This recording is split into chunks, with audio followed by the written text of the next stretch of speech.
Aqui é importante chamar a atenção para uma questão que foi objeto de debate recentemente, né, no momento do coronavírus, que é a questão dos 43 bilhões que a burguesia, com toda a sua grande generosidade, dedicou para os trabalhadores autônomos, né, sobreviverem no meio da crise, porque o comércio está completamente fechado. Muita gente da esquerda, de uma maneira totalmente absurda, de uma maneira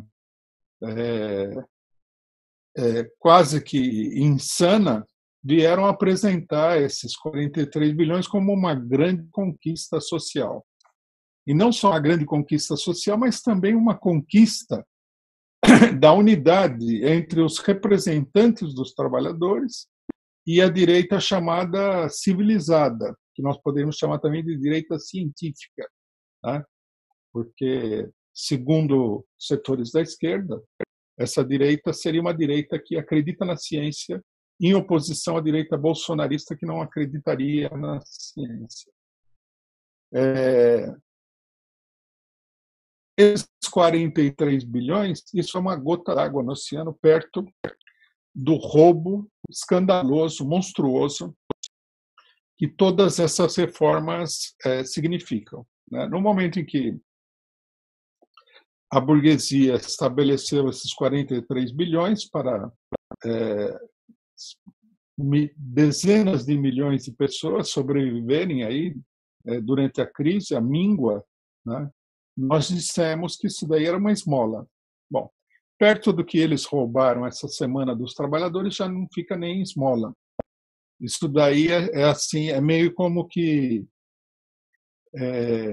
aquele maço de dinheiro que cai do carro, né, dos assaltantes durante a fuga. É uma parcela ínfima de tudo aquilo que está sendo roubado do trabalhador. Então, aqui se verifica a famosa colocação dos marxistas de sempre, né, que é o seguinte, que tudo aquilo que a burguesia dá com a mão direita, ela retira amplificadamente várias vezes com a mão esquerda.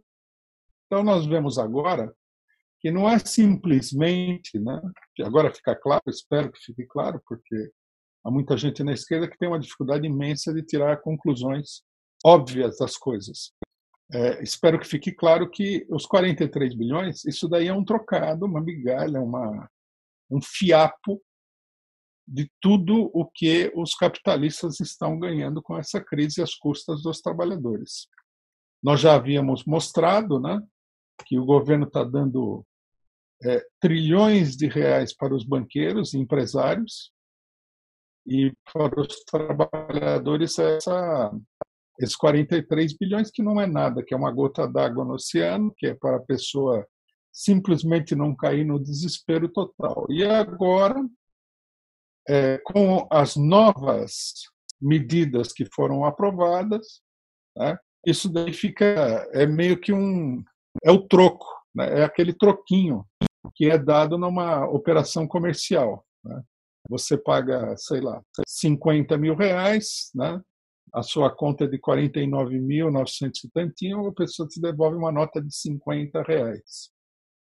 Quer dizer, é troco. Os 43 bilhões não é esmola, não chega nem a ser esmola, é um troco do total que está sendo roubado dos trabalhadores. Essas medidas que são feitas agora bem no meio da crise nacional, bem no meio da pandemia, elas são uma das maiores operações de expropriação dos trabalhadores que o Brasil já viu até hoje.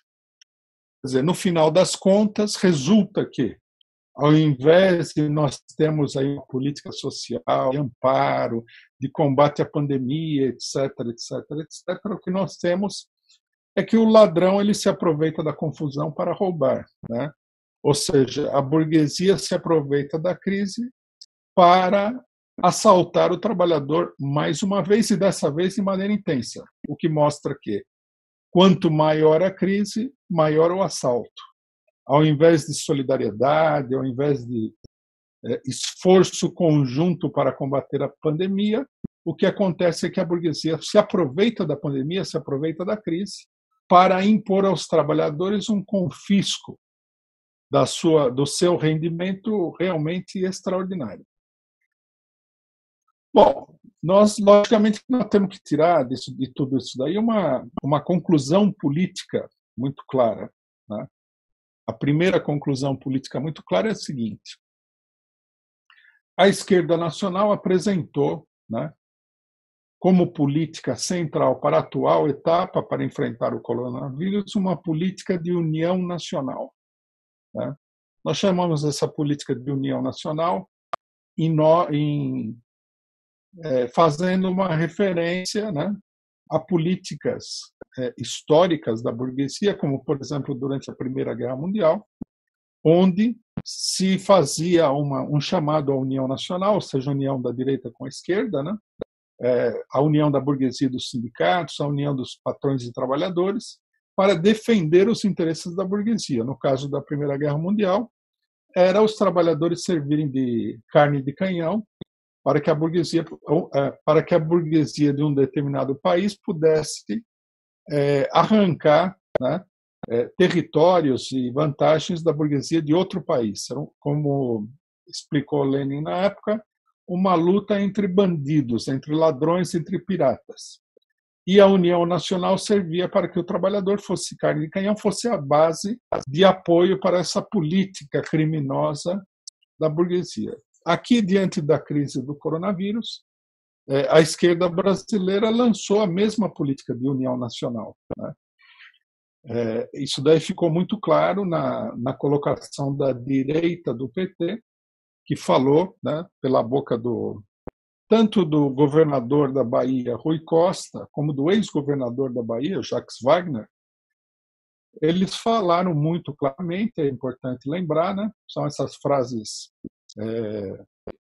famosas dos dirigentes de esquerda, que depois eles querem que todo mundo esqueça, que na luta contra o coronavírus não há partidos, não há inimigos políticos, não há adversários, somos todos brasileiros, né?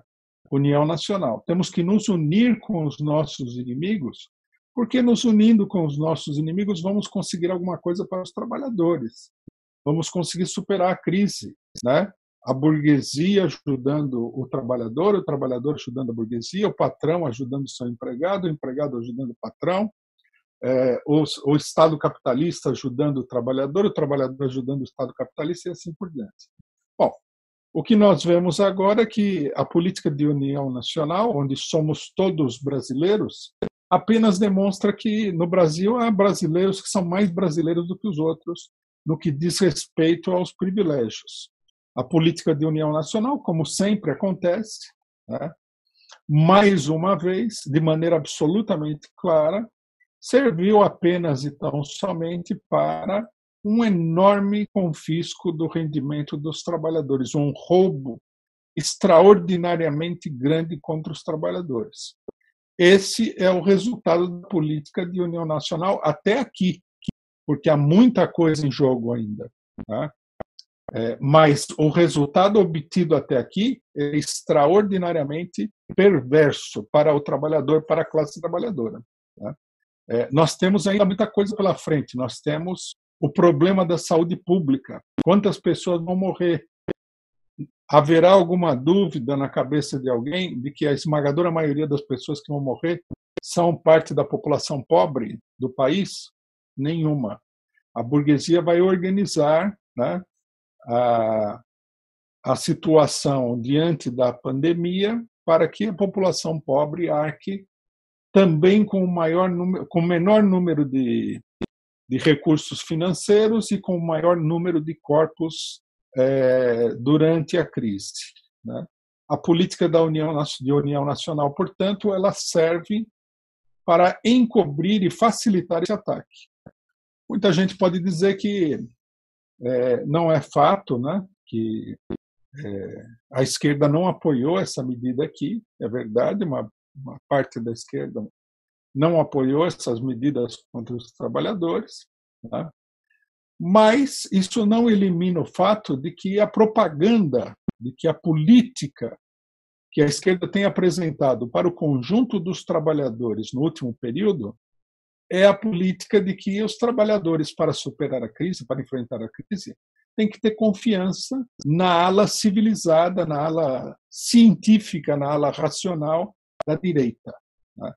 E num certo sentido, não. Com a política de união nacional, muito claramente, de uma maneira muito explícita, chamaram os trabalhadores a cancelar a luta de classes. Quer dizer, nada de luta de classes. Não há classes sociais quando se trata da pandemia. Somos todos brasileiros. Confiem nos outros brasileiros, brasileiros pobres, confiem nos brasileiros ricos, que juntos venceremos.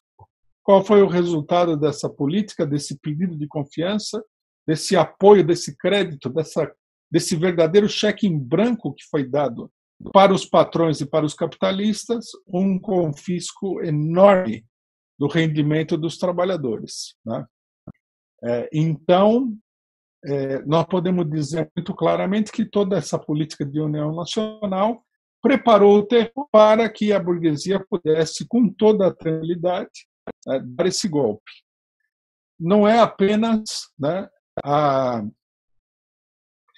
não é apenas a política geral de união nacional, mas também o seguinte fato, que é uma consequência dessa política de união nacional. Os sindicatos, com a crise, entraram em recesso. As sedes dos sindicatos, não nos melhores casos, foram fechadas. O trabalhador, a CUT, que é a central sindical mais ativa do país, as outras são pouco mais do que uma fachada, chamou os trabalhadores a defenderem a sua saúde individualmente, se recusarem individualmente a trabalhar, se os trabalhadores acharem que as condições de trabalho a que eles estão submetidos não oferecem a necessária segurança para a sua saúde, o que é um absurdo. Significa que a classe operária deixou de ser uma classe minimamente organizada para ser um conjunto de indivíduos que tem que se defender cada um por si, sem nenhum tipo de organização geral que defenda, de organização coletiva que defenda os seus interesses. Em alguns casos, nós falamos disso no sábado passado, há toda uma polêmica que as pessoas que estão assistindo podem ver no Diário Causa Operária, há toda uma polêmica, com a CUT de Brasília, o Sindicato dos Professores de Brasília, que entregaram suas sedes para o governo ibanês. Quer dizer, ao invés de organizar a defesa do interesse do trabalhador, eles não só fecharam o sindicato, como entregaram a sede do sindicato, quer dizer, de onde as diretorias sindicais, as direções sindicais deveriam operar, para um governo de direita. Sinalizando, deixando claro a sua intenção de não levar adiante nenhum tipo de luta reivindicativa, nenhum tipo de luta pela defesa do interesse dos trabalhadores durante a pandemia. Segundo eles, a tarefa na pandemia seria transformar o sindicato num micro-hospital, oferecendo as suas instalações para o governo de direita, como se um governo estadual não tivesse à sua disposição instalações muito mais do que suficiente para atender todos os pacientes do coronavírus. Simplesmente, o que está claro também é que esses governos não querem estabelecer nenhum tipo de instalação para atender ninguém, não estão tomando medidas, a não ser medidas muito superficiais, para criar condições para o atendimento da população. Absolutamente não. Então, a entrega do sindicato, além de ser um desarmamento geral da classe trabalhadora, ela serve para ocultar essa política genocida dos governos estaduais, que é a de abandonar a população trabalhadora à sua própria sorte durante o coronavírus.